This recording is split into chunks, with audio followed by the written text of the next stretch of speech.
ஹalleluya. கர்த்தருடைய நாமத்திற்கு மகிமை உண்டாவதாக. யோபுவின் புஸ்தகம் 23ஆம் அதிகாரம் 10ஆம் வசனத்திலே நாம் பார்க்கலாம். வசனத்திலே சொல்லப்பட்டிருக்கிறது, நான் போகும் வழியை அவர் அறிவார், நான் சோதிக்கப்பட்ட பின்பு பொன்னாய் விளங்குவேன் என்று சொல்லப்படுகிறது. நான் உங்களுக்காக வாசிக்கிறேன். யோபுவின் புஸ்தகம் 23ஆம் அதிகாரம் 10ஆம் வசனம். ஆனாலும் நான் போகும் வழியை அவர் அறிவார், அவர் என்னை சோதித்த பின் நான் பொன்னாக விளங்குவேன்.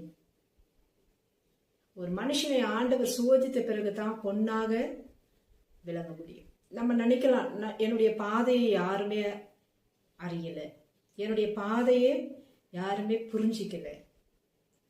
கர்த்தர் ஒருவர் புரிந்து கொண்டிருக்கிறார். ஹல்லேலூயா. நீங்கள் செல்லுகின்ற பாதையை ஆண்டவராகிய தேவனுக்கு தெரியும். ஹல்லேலூயா. கர்த்தருடைய நாமத்திற்கு மகிமை உண்டாவதாக. யோபுவினுடைய மனைவி கூட யோபுவை தூஷிக்கிறாங்க. தேவனை தூஷித்து ஜீவனை விடுன்னு சொல்லுகிறாங்க. யோபு அப்படி செய்யல. ஹல்லேலூயா. யோபுனுடைய ஃப்ரெண்ட்ஸ் எல்லாம் கூட என்ன பண்றாங்கன்னா, யோபுவிடத்துல வந்து சொல்றாங்க, அவங்க ஒரு ஆலோசனை கொடுக்கறன்னு சொல்லி வந்து பரியாசம் பண்றாங்க. நீங்க கூட இந்த வேளையில தூக்கி எறியப்பட்ட நிலைமையில இருக்கலாம். நீங்க கவலைப்படாதீங்க. உங்களை தூக்கி எறிஞ்ச உடனே ஆண்டவருடைய பலத்த கருத்திற்குள்ள நீங்க வந்து சேருவீர்கள். ஹல்லேலூயா. ஒரு தூக்கி எறியப்படுகிற பொருள் என்றால் ஒரு குப்பையா இருக்கும் அல்லது தேவையில்லாத ஒரு பொருளா இருக்கும். அதை தூக்கி எறிஞ்ச உடனே ஆண்டவர் பிடித்துக் கொள்கிறார். ஹல்லேலூயா. சோ விசுவாச பிள்ளைங்க, கர்த்தருடைய பிள்ளைங்க, நீங்க கவலைப்படாதீங்க. ஹல்லேலூயா. உங்களுக்காக ஒருவர் இருக்கிறார், அவர்தான் இயேசு. ஹல்லேலூயா. சோ உங்களை தூக்கி எறியும் போது ஒருவேளை மனிதர்கள் நினைக்கலாம், இன்னும் அவ்வளவுதான் அவங்க கதை அப்படின்னு சொல்லி. நான் ஆண்டவராகிய தேவன் சொல்லுகிறார், அவங்க தூக்கி எறியப்பட போதே நான் உன்னை பிடிச்சிட்டப்பா. ஹல்லேலூயா. நான் உன்னை என்னுடைய உள்ளங்கையில என்ன பண்ணிருக்கேன், வரைந்திருக்கிறேன்.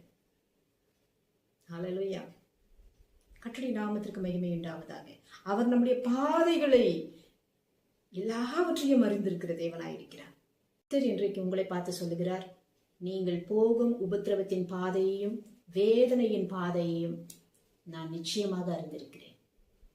ஆண்டவராகிய தேவன் மோசேயினிடத்தில் பேசும்போது யாத்திராகமம் 3ஆம் அதிகாரம் 7ஆம் வசனத்திலே, என் ஜனம் இஸ்ரவேல் ஜனத்தினுடைய வேதனையின் பாதையை நான் அறிந்திருக்கிறேன் என்று சொல்லுகிறார்.